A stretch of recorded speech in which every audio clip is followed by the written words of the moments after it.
Би ер нь бол маш их сониуч. Тэгээд нэг уламжлалт амгийн ухааны эмчийн гэр бүл төссөн. Дандаа нөгөө өвчтөе зовлонтой хүмүүс манай гэрээр дүүрэн ирдэг байсан. Тэгээд яг нөгөө анханасаа зориг яхта одоо юу гэдгийг нэг мөнгө олоод амар баян хүн болъё гэж байгаагүй. Тодорхой асуудлууд дээр шийдэл олъё гэж дандаа ерөнхийдөө сониучрах гэж авдаг. Тэгээд нэг дата үзээд судалгааны ажлын дата үзээд байжсэн чинь одоо 13 дугаар зууны юм булшнуудын шүднүүдийн талаар байсан. Тэгээд тэгэнгუთ л манай Монголын одоо нөгөө олдож байгаа археологийн одоо шүдний ингээ арга хэсгийг ингээ харахаар шүдэн ингээд бүрэн бүтэн байгаад байсан. Би тэгээд гайхаад 13 дугаар зуун гэдэг чинь 800 жил болцсон одоо шарил гэсэн үг шүү дээ. Тэгээд бусад ингээд эргэтнүүд нь ясан мас юу мөнүүд нь болохоор хугарцсан энэ төр байгаад байгаа байхгүй. Мэдээж тэр бол олон зууны туршид турхал ахал да. Гэтэ яагаад шүдэн ийм бүрэн байгаад байгаа юм. Тэгээ яагаад ийм том байгаад байгаа гэдэг дээр нөгөө сониуч зан хөдлөөд тэгээд судалсан чинь яалтчгүй л манай монголчууд ерөөсөө айраг ааруул эзгий сүү тараг энэ хэдийг хэрэгэлдэг байсан юм байна. Тэгээд даа ялангуяа нөгөө хол явж байгаа хүмүүс бол нөгөө сүүмөг авч явах боломжгүй учраас ерөөсөө ааруул эзгий өртлөөд явж байдаг байсан юм байна. Ааруултай амар тухайн үед чинь нэг сахар гэж байсан биш. Ааруул нь дандаа хатуу ааруул иддэг байсан байгаа байхгүй юу. Тэгээд хатуу ааруул идэхэр чинь нөгөө түрүүний миний хэлсэн шүлс их ялгараад тэгэнгутлаа нөгөө шүлс амар дүрм шүлс их байна гэдэг чинь ерөөсөө байнгын дотроос нь угаацсан үргэлж байна гэсэн.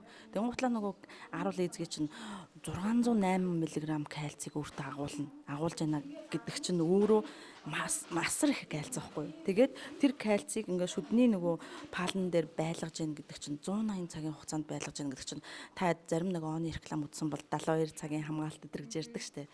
Гэтэл тэр бол юу ч биш байгаа байхгүй. 72 цагийн хамгаалалт гэдэг бол юу ч биш байхад 180 цаг нөгөө шүдний ог ингэж нөгөө шүдний ог яг үгүй кальцийг нөгөө хүний шүдэн дээр байлгана гэдэг чинь өөрөө шүдийг бат бөх болгох бүх одоо тэр сигналууд шүдэн дээр очиж байна гэсэн үг. Нөгөө талаас дахиад ингээд сониучрахад үзэх юм бол одоо фотор байхгүй байхад ягаад байгуулжгүй кальцэр хүний шүдийн лаг байгаад байгаа юм бэ? Эрүүл байгаад байгаа юм бэ гэхээр манай Монгол орн одоо фоторынхаа нөөцөөр дэлхийд 3-т явдаг байхгүй.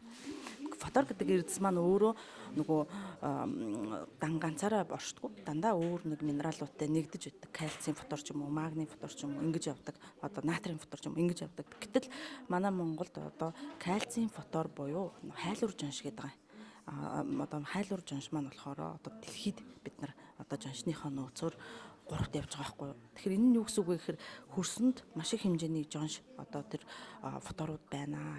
Жоншны одоо химийн томьёог аваад үзэхээр кальц тэр нэмэх нь фотор байгаа байхгүй юу. 49% кальц, 51% фотор байгаа. Тэгэхээр ингэхээр нөгөө хөрсөнд маань болохоор фоторын агуулмж маш их хэмжээгээр байна гэсэн.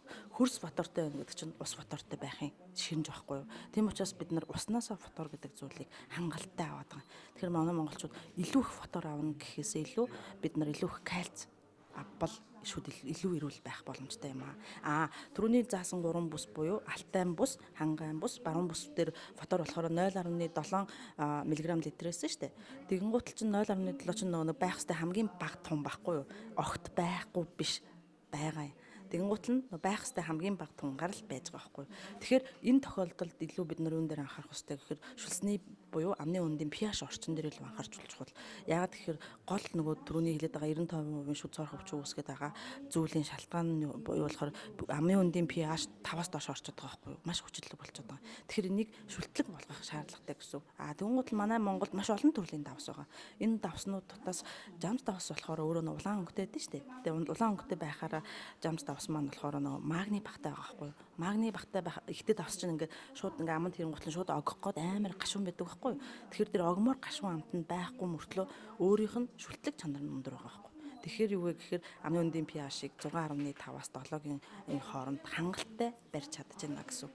Тэгээд бас нөгөө хүчитлэг орчинд чинь нөгөө нэг гүлсэн булчирхай дээр наалдаг, хоолой өвддөг бүх хүчнүүд үүсдэг байхгүй. Тэгэхээр тэр амны хүндийн хүчитлэг орчин ингэж жамс давс маань маш гоё одоо 6.5-аас 7-гийн хооронд барьж ийн гэдэг чинь хүний ам хоолой өвдөх ерөөсөө орчныг ерөөсөө асар бууруулж өгч байна гэсэн. Тэгээд давсан дотор ч угаасаа кальц, магний, фосфор, ботор гэл зөндөө олон эрдсүүд байгаа.